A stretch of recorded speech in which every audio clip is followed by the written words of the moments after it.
Assalamualaikum warahmatullahi wabarakatuh. Saya Faiz Hidayat dan saya di sini sebagai fans timnas Indonesia dari 2010.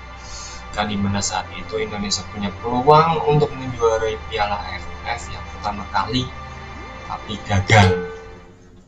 Oke, video kali ini saya buat hanya untuk arsip kekesalan sebagai fans, di mana lagi-lagi lembaga persepak bolaan Indonesia selalu membuat kecewa para supporternya.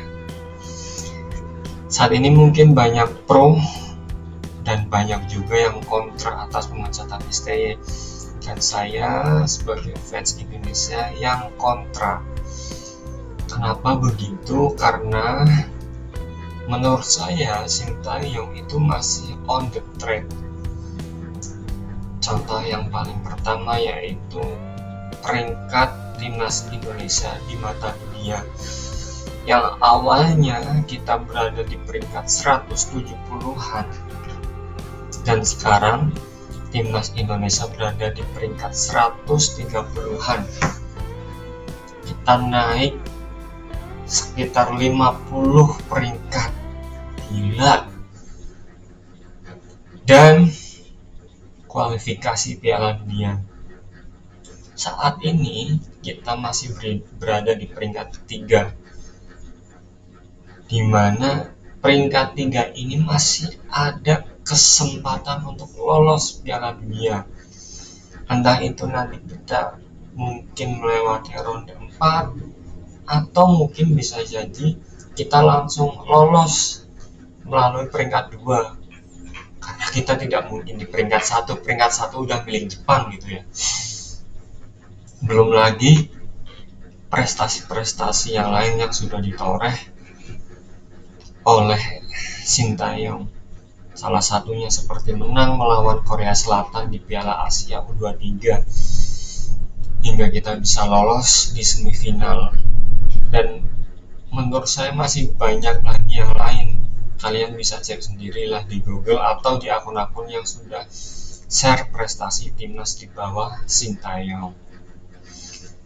Kemudian adapun isu-isu yang beredar seperti ruang ganti atau strategi yang tidak sesuai, saya sebagai supporter dan mungkin teman-teman yang lain tidak banyak yang tahu akan hal itu. Tapi pada kenyataannya banyak di antara pemain memposting kebersamaannya dengan Sintayong melalui sosial medianya mereka. Salah satu contohnya seperti Hernando Ari yang berterima kasih kepada Sintayong kalau dia tidak menjalani operasi. Mungkin sampai saat ini Hernando Ari tidak bisa melanjutkan karir sepak bolanya. Rizky Ridho yang baru tahu tentang gizi atau makanan yang perlu dikonsumsi sebagai seorang atlet sepak bola itu baru di era Sintayong. Dan satu lagi yaitu Marcelino yang dia sangat-sangat berterima kasih kepada Sintayong dan menganggap Sintayong itu sebagai ayahnya sendiri.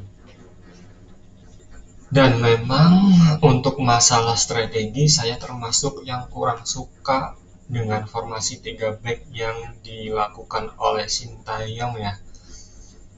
Tapi pada kenyataannya formasi 3 back yang dilakukan oleh Sintayong itu bisa membuat kita melangkah jauh, bahkan sampai World Cup qualification round 3, dan bahkan kita bisa mengalahkan Arab Saudi di kandang dengan skor 2-0. Oke, mungkin kita blunder saat kita imbang melawan Bahrain 1-1 dan kalah melawan Cina 2-0, dan menurut saya itu memang blunder gitu loh. Dan itu terjadi di kandang mereka, bukan di kandang kita. Seperti itu.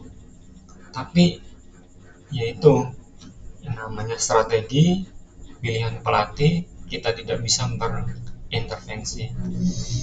Kemudian untuk masalah Piala AFF, dari awal PSSI itu tidak ada target apa-apa di Piala AFF, sehingga Sintayong menggunakan pemain U22 di Liga Indonesia karena memang hanya itu pemain yang bisa dipanggil.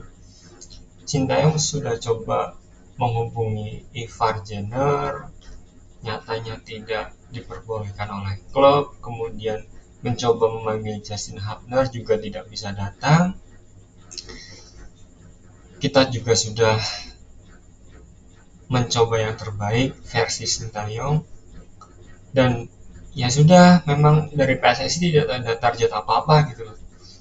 Dan setelah hasilnya memang tidak memuaskan, ternyata itu bisa menjadi bumerang buat Sintayong.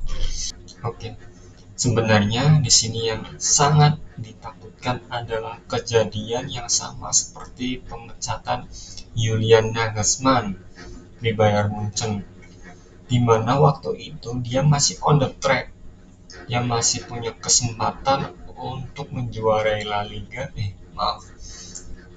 masih punya kesempatan untuk menjuarai Bundesliga dan Cup, tapi dia digantikan dan dipecat secara tiba-tiba dan digantikan oleh Thomas Tuchel.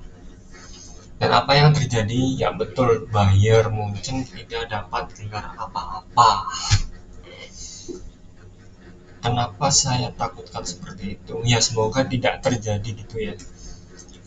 Fans timnas pasti khawatir karena kita tahu bahwa penggantinya ini asal Belanda, yaitu Patrick Kluivert, di mana beliau tidak punya CV yang mentereng, belum ada prestasi selain menjadi pemain.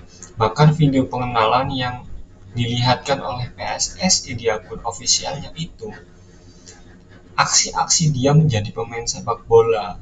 Coba bayangkan, Bapak Erick Thohir yang sudah melalang buana di dunia sepak bola tapi memilih pelatih yang seperti ini. Ya sudah, nasi sudah menjadi bubur, waktu tidak bisa diulang kembali. Kita hanya bisa mendoakan yang terbaik untuk timnas Indonesia. Kita hanya bisa mendoakan semoga kita bisa lolos ke Piala Dunia. Dan sekali lagi, saya dan mungkin beberapa fans timnas Indonesia sangat kecewa atas pemutusan kontrak Sintayong. Terima kasih. Assalamualaikum warahmatullahi wabarakatuh.